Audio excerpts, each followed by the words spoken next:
Bismillahirrahmanirrahim. Assalamualaikum warahmatullahi wabarakatuh. Innalhamdulillah nahmaduhu wa nasta'inuhu wa nastaghfiruh wa na'udzu billahi min syururi anfusina wa sayyiati a'malina.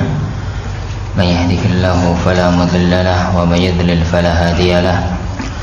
Asyhadu an la ilaha illallah wahdahu la syarika lahu wa asyhadu anna Muhammadan abduhu wa rasuluh. Allahumma salli wa sallim wa barik ala abdika wa rasulika Muhammad wa ala alihi wa ashabihi wa man sara ala nahjihi ila yaumiddin, amma ba'd. Jamaah kaum muslimin, jamaah kaum muslimah yang dimuliakan oleh Allah Subhanahu wa taala, alhamdulillah kita diberikan oleh Allah Subhanahu wa taala taufik untuk melanjutkan kembali kajian kita mempelajari lum'ah kitab Lum'atul I'tiqad oleh Imam Ibnu Qudamah Al-Maqdisi rahimahullahu ta'ala. Beliau memulai kitabnya dengan mengatakan alhamdulillahil mahmudi bikulli lisan. Alhamdulillah, segala puji bagi Allah, al-mahmudi bikulli lisan, dengan yang terpuji dengan segala lisan, dengan segala bahasa. Al-ma'budi min kulli fi kulli zaman, yang disembah di semua waktu. Alladzi la yakhlu min ilmihi makan, yang tidak ada satupun tempat yang kosong dari ilmunya. Wa la yashghaluhu sya'nun ansyan, dan tidak ada satupun yang menyibukkannya. Jalla 'anil asbahi wal andad, Allah Subhanahu wa ta'ala itu maha tinggi, maha suci dari keserupaan, sesuatu yang menyerupainya. Wa tanazzaha 'anis sahibati wal aulad, dan Allah itu maha suci dari istri dan anak. Wa nafadha hukmuhu fi jami'il ibad, dan hukumnya itu berlaku untuk semua hamba. La tumathiluhu al-'uqul bitafkir, tidak ada akal yang bisa memikirkan yang semisal dengannya. Wala tatawahamuhul qulub bitaswir, dan tidak ada hati yang membayangkan bentuknya Allah. Allah berfirman, laisa kamitslihi syai'un wa huwas samiul basir, dan tidak ada satupun yang serupa dengan Allah, dan Allah itu maha mendengar lagi maha melihat. Di awal muqaddimah kitab ini, Al-Imam Ibnu Qudamah rahimahullahu ta'ala mengatakan alhamdulillah, segala puji. Alhamdu artinya adalah zikru awsafil mahmud al-jamilah ma'al mahabbati wa ta'zim, menyebut sifat-sifat Allah yang agung, sifat-sifat Allah yang mulia, diiringi dengan rasa cinta dan pengagungan. Itu hamd.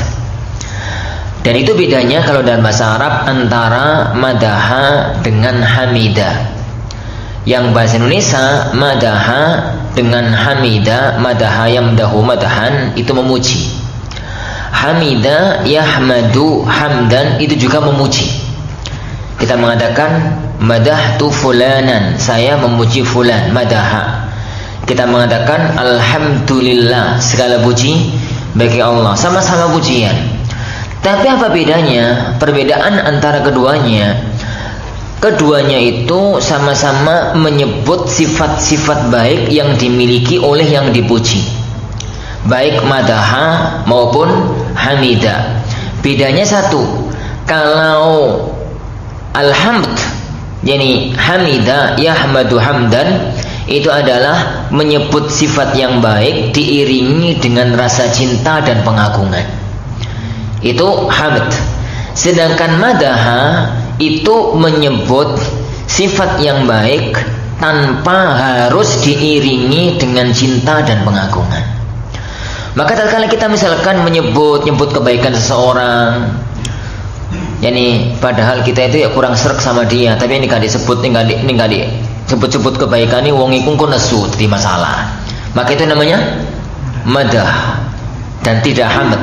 Oleh karena itu Allah Subhanahu wa ta'ala tidak pernah menggunakan bahasa untuk dirinya madaha, tapi selalu menggunakan bahasa untuk dirinya hamida. Karena tatkala kita menyebut kebaikan Allah, Allah itu maha mengetahui, maha kaya, maha perkasa, maha menguasai segalanya, itu harus disertai dengan rasa cinta dan pengagungan kepada Allah Subhanahu wa ta'ala. Itu alhamdulillah, segala puji hanya milik Allah. Al-mahmudi bi kulli lisan, yang Allah itu dipuji oleh semua lisan, oleh semua bahasa, baik itu manusia maupun jin maupun malaikat maupun binatang maupun segala sesuatu yang merupakan makhluk Allah, semuanya memuji Allah Subhanahu wa ta'ala. Kenapa? Allah Subhanahu wa ta'ala tatkala menyebut siapa yang bertasbih memuji kebesaran dan kesuciannya, itu Allah menggunakan bahasa umum.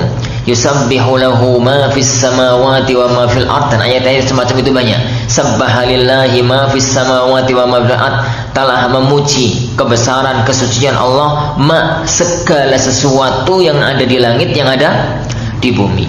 Kenapa loh?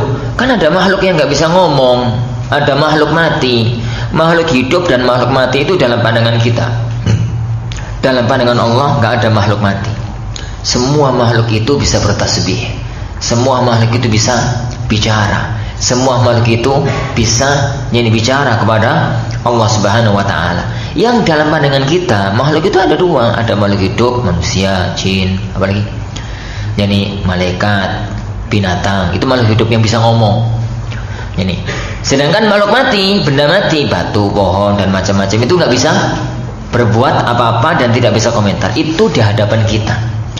Tapi sejatinya di hadapan Allah Subhanahu wa ta'ala, semua makhluk itu bisa berbicara. Apa buktinya? Apa dalilnya? Banyak.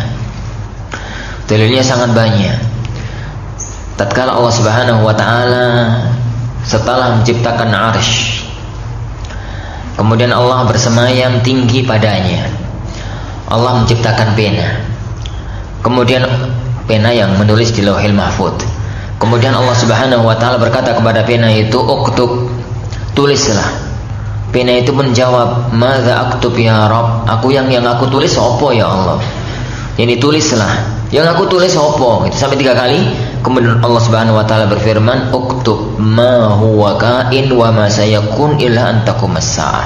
Tulislah segala yang telah terjadi dan segala yang akan terjadi sampai nanti hari kiamat, dan itulah garisan takdir. Ini itulah suratan takdir. Pena itu benda mati, tapi di hadapan Allah dia itu bisa bicara. Tatkala Allah Subhanahu wa ta'ala memasukkan orang-orang penduduk neraka ke dalam neraka. Penduduk neraka ke dalam neraka. Neraka itu kepingin tambah diisi, kepingin tambah diisi. Maka dia mengatakan hal mim mazid, ya Allah. Dalam bahasa Al-Quran itu kan hal mim mazid, ya Allah, apakah masih ada tambahan, masih ada tambahan, masih ada tambahan. Maka Allah Subhanahu wa ta'ala meletakkan kakinya ke neraka sampai dia mengatakan, neraka itu mengatakan qad, ya sudah ya Allah, sudah segini aja isi saya. Neraka itu benda mati karena isinya api. Api pun bisa berbicara. Oleh karena itu Allah Subhanahu wa ta'ala dalam banyak ayat, dalam banyak hadis Rasulullah menceritakan Allah itu berfirman, berkata kepada makhluk mati, benda mati.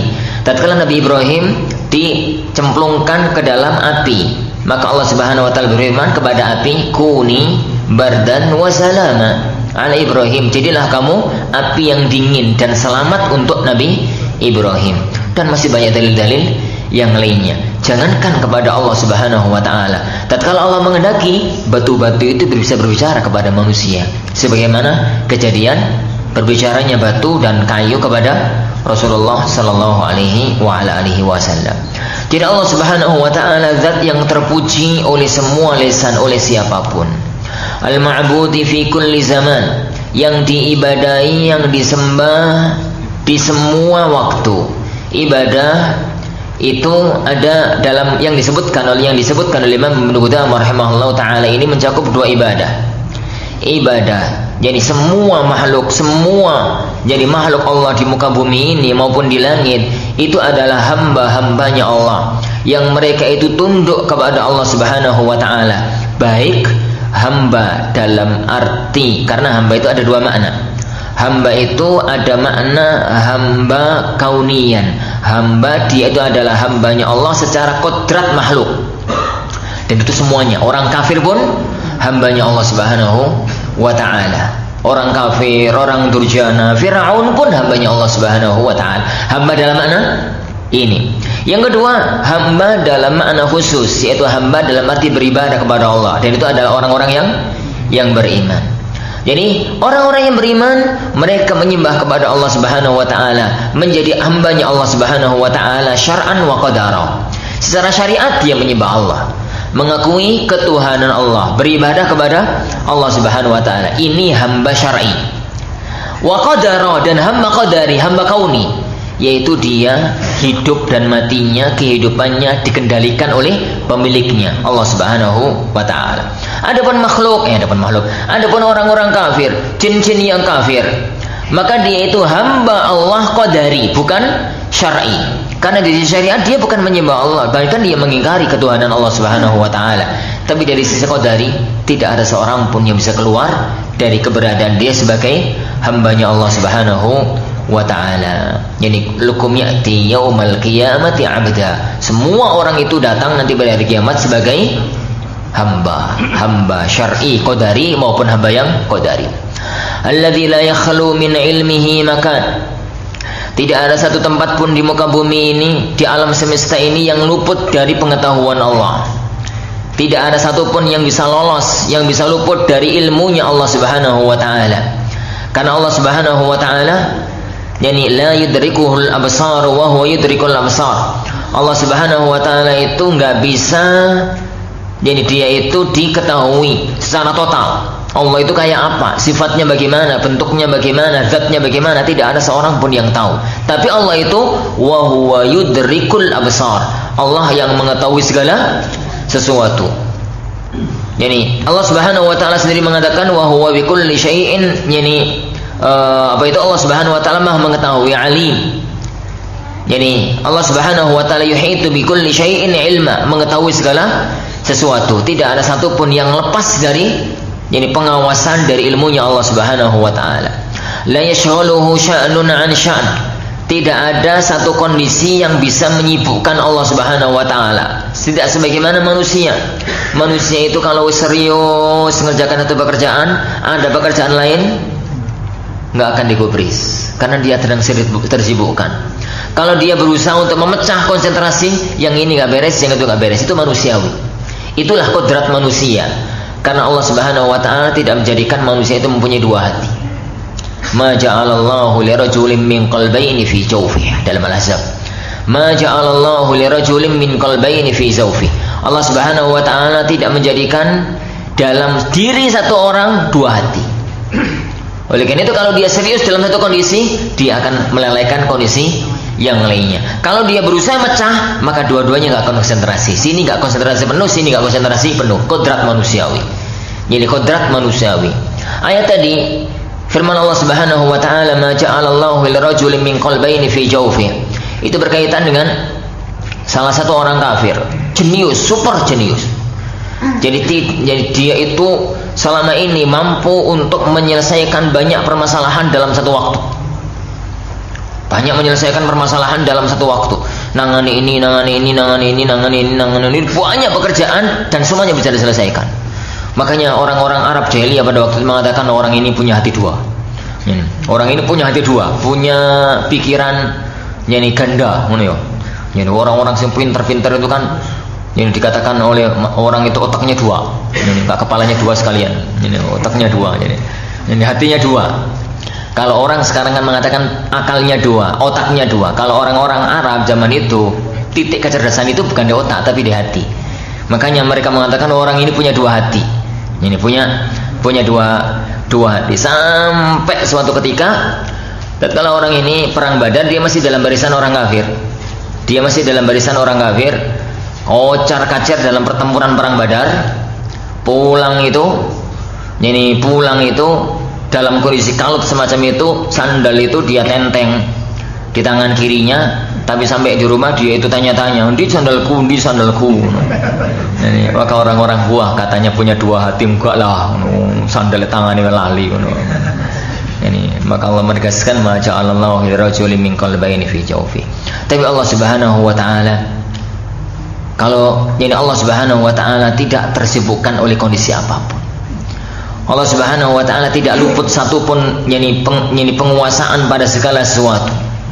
Baik itu alam langit maupun alam bumi, alam atas maupun alam bawah, pada orang-orang ahli taat maupun orang-orang ahli maksiat. Jalla 'anil asbahi wal andad. Allah itu maha tinggi, maha suci. Tidak ada satupun yang asbah, yang menyerupainya. Tidak ada satupun yang menyerupai Allah Subhanahu wa taala. Insyaallah ini yang kita bahas panjang lebar nantinya. Wa tanazzaha 'anis sahibati wal aulad. Dan Allah Subhanahu wa taala itu suci, tidak memiliki istri, disucikan, tidak memiliki istri, tidak memiliki anak.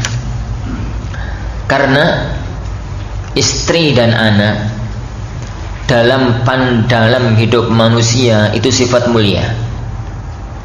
Ini orang nggak punya istri, nggak punya anak, itu ono sing kurang. Tapi sifat manusia yang satu ini butuh istri, butuh pasangan, istri butuh suami, dan butuh anak, perlu anak.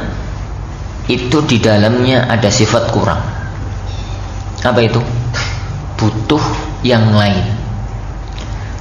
Ini dia itu beristri kenapa? Wong kadang-kadang punya istri nambah ribet kok. Ya ngopain ini anak wong. Ya karena dia butuh. Seorang wanita itu kenapa dia mau berkhidmat padahal nggak sana, nggak dulur, nggak keluarga, nggak apa kepada suaminya? Karena dia butuh. Dia kenapa butuh anak? Padahal hamil ke 9 bulan ribet kabeh. Ngopain ini anak cilik ya ribet. Karena dia butuh nanti pada waktu anak sudah gede, dia sudah sepuh.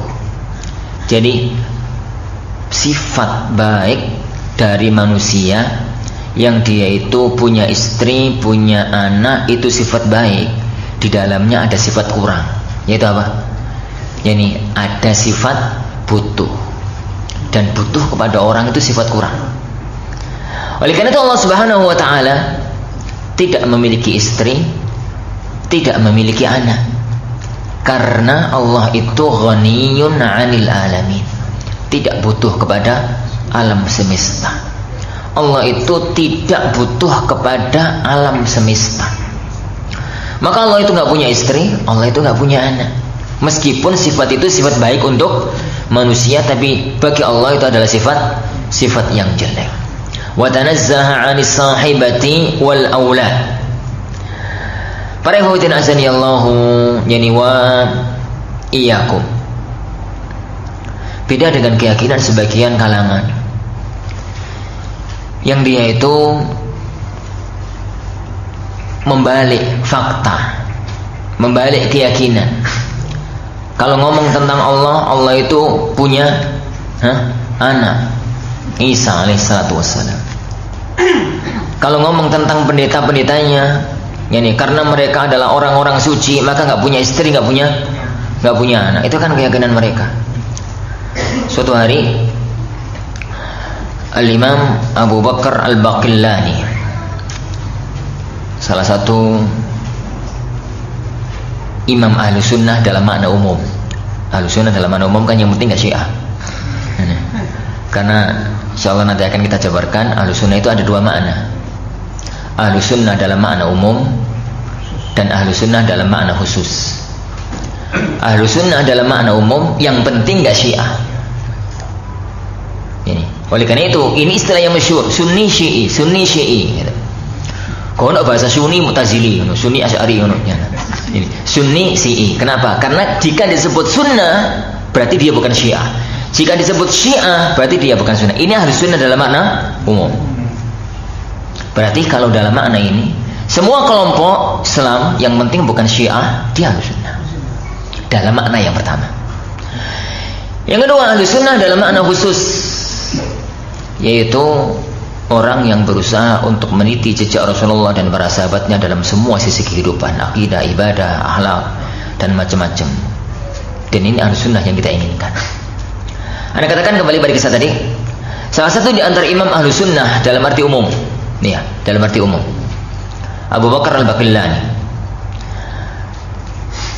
Adapun kalau dia Ahlus Sunnah dalam makna khusus tidak, karena beliau salah satu tokoh Asy'ari. Makanya katakan dari tadi Ahlus Sunnah dalam makna. Jadi dia itu orang yang super jenius, sangat jenius. Kejeniusannya sampai kondang ke mancanegara. Tatkala itu mancanegara adalah negeri Romawi, negeri kafir, negeri Nasrani. Karena ingin mengetahui kejeniusan dan kekondangan, jadi kejeniusan si Al-Baqillani yang kondang itu, Raja Romawi, Raja Nasrani itu ingin untuk mengundangnya dan dipertemukan dengan tokoh pendeta nomor 1 di negerinya, Paus lah mungkin ya, Paus apa hiu, Paus Paulus. Para hadirin Allah wa yakum, jadi persiapkan tanggal tentukan. Pada waktu hari H akan datang, sang raja itu mendengar kabar bahwasanya Al-Baqillani itu nggak pernah mau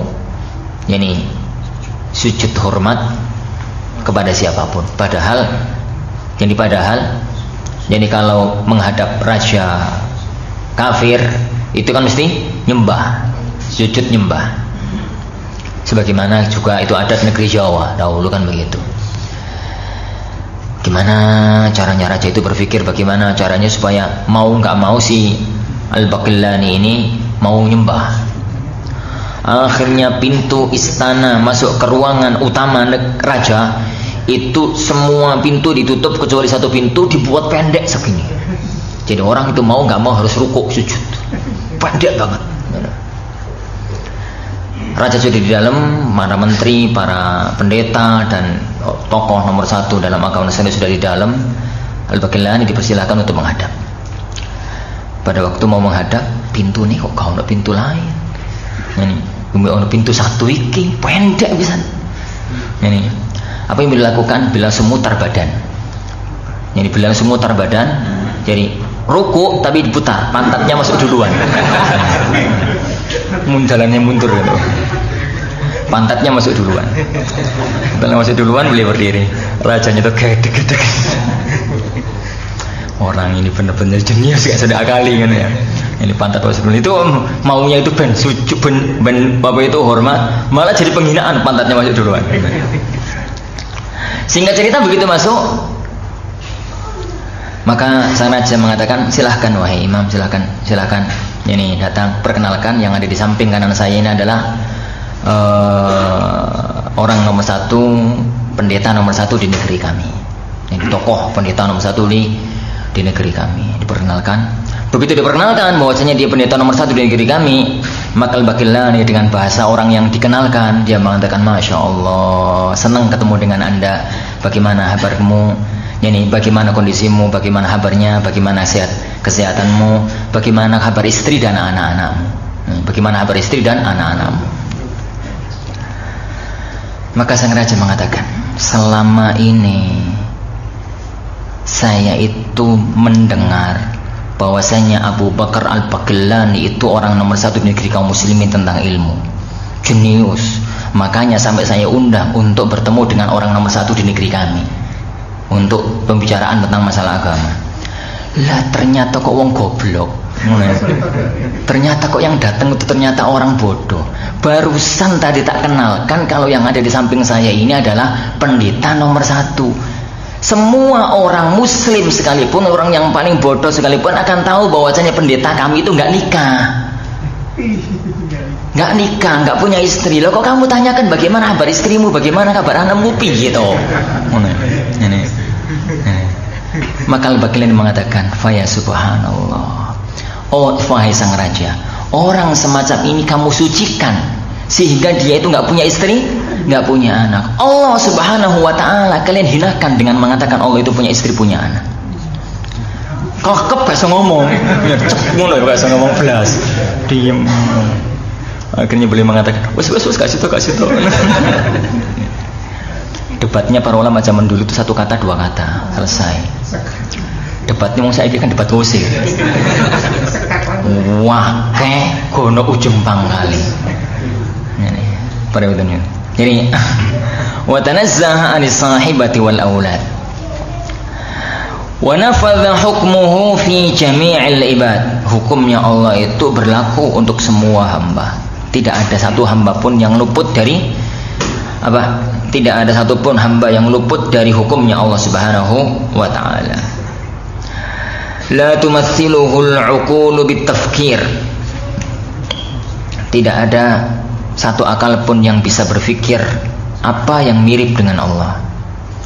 Dan tidak ada hati itu yang bisa menggambarkan yang zatnya Allah Subhanahu wa ta'ala. Karena Allah berfirman, laisa kamitslihi syai'un wa huwas samiul basir. Pegang ayat ini para ikhwah dalam Syura 11. Pegang ayat ini karena ayat ini akan menjadi ayat pokok dalam kajian asma wa sifat. Jadi ayat ini itu mengandung dua sisi. Sisi yang pertama, laisa kamitslihi syai'. Laisa tidak, ka seperti, mithal seperti sama semisal, kok apa bedanya? Podo. Hi kembali kepada Allah, syai'un sesuatu pun. Kalau dalam bahasa Indonesia kita terjemahkan dengan apa adanya, maka terjemahannya menjadi tidak ada satupun yang serupa dengan yang serupanya Allah. Nah, makanya wong sing belajar bahasa Arab level bawah lalu mencoba untuk memahami ayat sendirian, mentang-mentang wis iso buka kamus Munawir,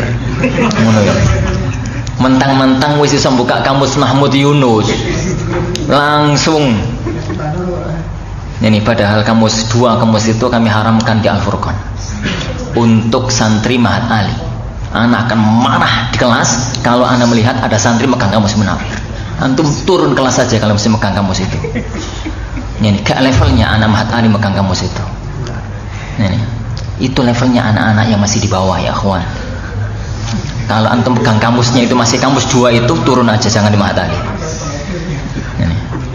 Nah, terus kamus sopo Ustaz? Ya kamus di atasnya lah. Ini. Kamus Mujamul Wasit atau apa? Dia kadang-kadang pernah saya dengar komentar yang lucu bin ajaib. Laisa kamitslihi syai'. Tidak ada yang seperti mithl, yang seperti, tidak ada yang sepertinya Allah. Berarti yang sepertinya Allah itu ada, tapi yang nggak ada itu yang sepertinya Allah. Wah, ayati kamitslihi. Ini itu Arifin di komentari kok gak pantas, Arifin gak di komentari kok nyelkit. Ini. Kenapa? Grammar bahasa Arab dengan grammar bahasa Indonesia itu beda. Susunan makna bahasa Arab dengan susunan makna bahasa Indonesia itu beda. Bahasa Arab itu ada namanya takkid, penguat kata. Dan penguat kata itu aneh-aneh.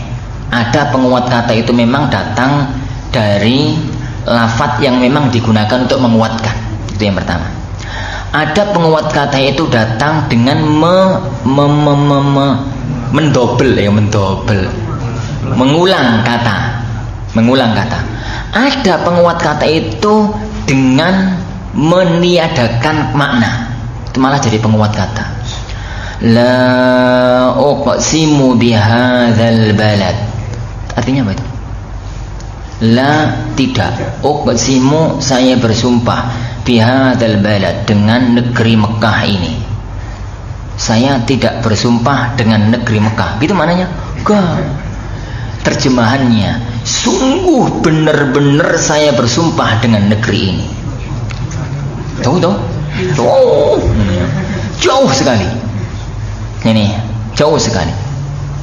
Karena itu masuk dalam taukid tapi dengan bahasa nafi. Apa mau? Oh, gara-gara kamitslihi. Ini laisa kamitslihi, itu di situ ada ka yang artinya seperti, huruf jar. Di situ ada mithal yang artinya juga seperti. Ini adalah taukid, penguatan makna, peneguhan makna dengan menggandengkan dua kata yang sama. Berarti artinya laisa kamitslihi syai'. tidak benar-benar tidak ada satu apapun yang mirip dengan, yang serupa dengan Allah. Itu makna dari ayat ini.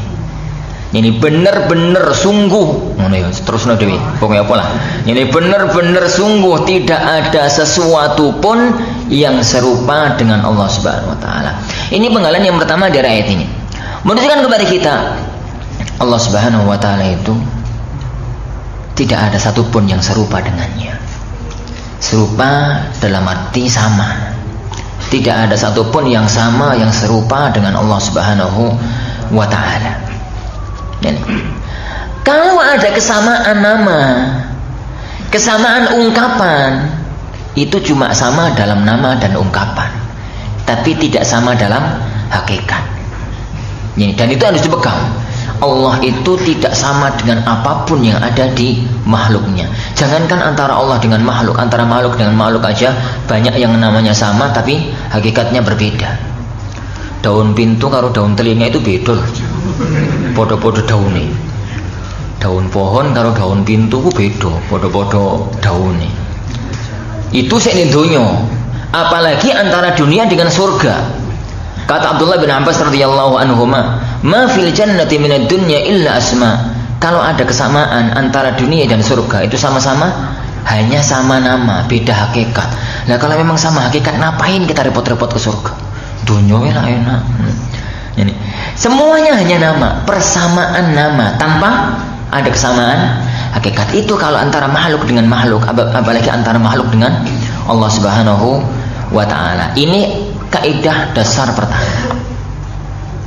Tapi Allah meneruskan, Rabbuna Jalla wa Ala meneruskan, wa huwas sami'ul basir.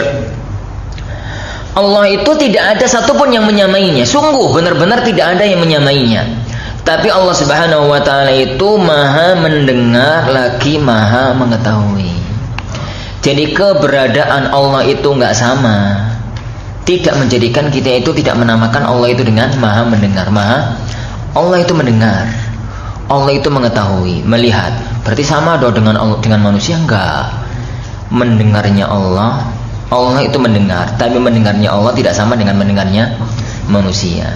Allah Subhanahu Wa Taala itu melihat, tapi penglihatan Allah tidak sama dengan penglihatan manusia. Begitu juga dengan nanti kalau kita pelajari perinciannya mengenai masalah ayat-ayat yang datang tentang nama dan sifat Allah Subhanahu Wa Taala. Karena ayat ini dijadikan sebagai kaidah dasar kita dalam memahami ayat-ayat asma wa sifat. Laisa kamitslihi syai'un wa huwas samiul basir. Lahul asmaul husna. Allah Subhanahu Wa Taala itu memiliki nama-nama yang baik. Al asmaul husna itu nama-nama Allah Subhanahu Wa Taala. Nama utamanya Allah itu adalah Allah. Tapi Allah itu juga memiliki banyak nama yang lain. Yang itu kita ambil dari ayat-ayat Al-Quran dan sunnah Rasulullah SAW. Allah itu bernama Ar-Rahman, punya nama Ar-Rahim, punya nama yani Al-Alim, Al-Aziz, As-Sami, Al-Basir, dan semua nama-nama Allah yang terambil dari Al-Quran dan sunnah Rasulullah SAW itu Al-Asma Al-Husna. Berapa jumlah namanya Allah Subhanahu Wa Taala? Namanya Allah Subhanahu Wa Taala tidak ada seorang pun yang mengetahuinya. Berapa jumlahnya? Berapa jumlahnya? Kenapa? Karena Rasulullah SAW mengajarkan kepada kita doa. Allahumma inni as'aluka bikulli ismin huwa lak sammaita bihi nafsak aw anzaltahu fi kitabik aw ista'tharta bihi fi ilmil ghaibi indak. Ya Allah, saya mohon kepadamu dengan semua nama yang kau miliki, yang kau turunkan dalam kitabmu, yang dengan nama itu engkau utus para rasul. Maksudnya nama-nama itu engkau sebutkan dalam kitabmu, nama-nama itu engkau disebutkan oleh para rasulmu. Awista'tharta bihi fi ilmil ghaibi indak, atau nama yang masih engkau simpan pada dirimu sendiri dan belum ada seorang pun yang tahu. Jangankan namanya Allah, bagaimana cara memuji Allah itu ada yang Rasulullah itu baru tahu itu pujian kepada Allah besok di padang mahsyar. Kapan itu? Pada hadis Asy-Syafa'atul Udmah. Pada hadis Asy-Syafa'atul Udmah, tatkala orang sudah 70.000 tahun di padang mahsyar. Ini. 70.000 tahun di padang mahsyar, matahari mendekat 1 mil, 2 mil. Semua orang itu bingung. Allah nggak datang-datang untuk menghisab mereka. Akhirnya mereka datang kepada, bagaimana caranya? Wis jaluk tolonglah, minta syafaat. Datang kepada Nabi Adam nggak mau, nggak sanggup, merasa punya dosa. Mereka datang kepada Nuh nggak mau, merasa punya dosa. Ibrahim pun demikian, Nabi Musa demikian, Nabi Isa demikian. Akhirnya mereka datang kepada Rasulullah Shallallahu Alaihi Wasallam. Maka Rasulullah mengatakan, ana laha. Ya memang ini adalah hak saya. Syafaatul Udhma ini memang hak saya. Maka dia pun, kata Rasulullah Sallallahu Alaihi Wasallam, maka saya pun datang menghadap kepada Allah di bawah arsy. Saya sujud kepada Allah Subhanahu Wa Taala. Dan saya, dikatakan oleh Rasulullah Sallallahu Alaihi Wasallam, diilhamkan kepada saya untuk memuji Allah dengan sesuatu yang tidak pernah diilhamkan kepada seorang pun. Jadi maknanya, selama hidup di alam dunia, Rasulullah nggak pernah tahu pujian-pujian semacam itu. Itu begitu masuk ilham yang Allah masukkan ke dalam dirinya saat itu. Setelah lama sujud dan lama memuji kebesaran Allah Subhanahu Wa Taala, cuma itu yang dilakukan Rasulullah, nggak minta, cuma sujud dan memuji kebesaran Allah Subhanahu Wa Taala. Maka Rasulullah Sallallahu Alaihi Wasallam dikatakan oleh Allah Subhanahu Wa Taala, ya Muhammad, kum, ini kum, was'al tu'ata, washfa' tushaffa, berdirilah, bangkitlah dari sujudmu. Ini mintalah engkau akan diberi, berilah syafaat engkau akan diberi syafaat. Kemudian Rasulullah SAW meminta untuk segera dihisab umat, yakni manusia. Apalagi nama-nama Allah Subhanahu Wa Taala itu ada yang masih Allah simpan, belum Allah berikan, belum Allah tunjukkan kepada umat manusia. Awista'tharta bihi fi ilmil ghaibi 'indak. Ini atau yang masih engkau simpan dalam ilmu ghaib yang engkau miliki, ya Allah. Tapi kemudian kalau di antara kita mengatakan, Ustaz, bagaimana dengan hadis sahihain? Bagaimana dengan hadis Bukhari Muslim? Di mana Rasulullah SAW mengatakan, innalillahi tis'an wa tis'ina isman, man hafidhaha dakhalal jannah. Jadi man hafidhaha dakhalal jannah. Sesungguhnya Allah Subhanahu Wa Taala itu mempunyai 99 nama. Barang siapa yang menghafalnya, hafidhah itu menghafal, bahasa Arab hafidhah itu memang menghafal. Tapi apa maknanya? Yang menghafal itu ada dua. Ada menghafal lafaz, ada menghafal makna. Dan dimaksudkan di sini adalah menghafal makna. Apa itu menghafal makna? Mengetahui lafaznya, mengetahui maknanya, mengamalkan isinya. Itu menghafal makna. Dan itu makna dari man hafidhaha.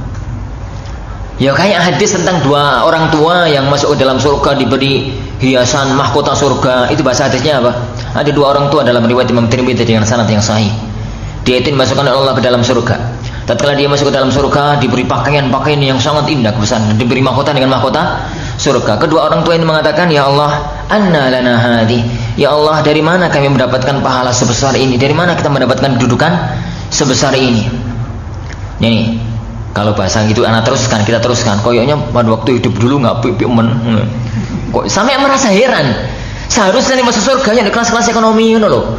Ini kok ternyata di kelas VIP, kelas yang tinggi. Dari mana mendapatkan pahala sebesar ini? Sampai heran kedua orang tua itu. Bertanya kepada Allah Subhanahu Wa Taala. Apa bahasanya Allah Subhanahu Wa Taala dalam hadis qudsi itu? Min akhdhi waladikumal Quran. Akhadha ya'khudhu akhdan, itu mengambil. Karena anakmu mengambil Quran. Jupuk. Mengambil itu ada dua makna. Ngambil, akhadha bermakna ngambil ini. Yang kedua itu mengambil secara zahir, ada mengambil makna. Akhdul Quran itu mempelajari bacaannya, mempelajari maknanya, mengamalkan dan mendakwahkannya, mengajarkannya. Itu akhdul Quran. Dan itu yang dimaksudkan dalam hadis itu. Kalau ngambil Quran ini kabiso. Ini anakku sing bayi iso. Ini akhdul Quran itu adalah mempelajari yani bacanya, mempelajari maknanya, mengamalkannya dan mengajarkannya, maka itulah akhdul Quran.